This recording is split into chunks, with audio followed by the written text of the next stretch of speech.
وضعیت کشور فقط به یک مو بند است.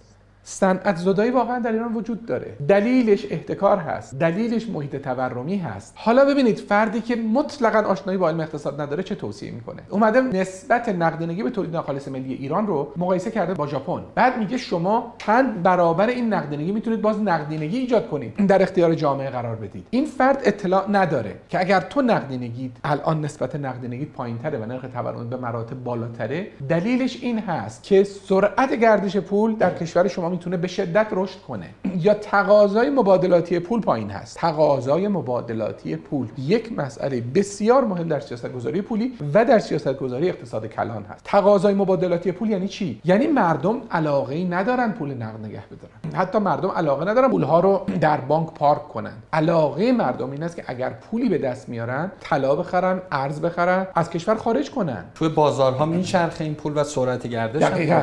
ما در یک قدمی ابر تورم هستیم و افرادی ادعا میکنن که نقدینگی عامل تورم نیست. چه چیزی عامل تورم هست؟ تخیلات و توهمات. وضعیت کشور فقط به یک مو بند است. وضعیت کشور فقط به یک مو بند است.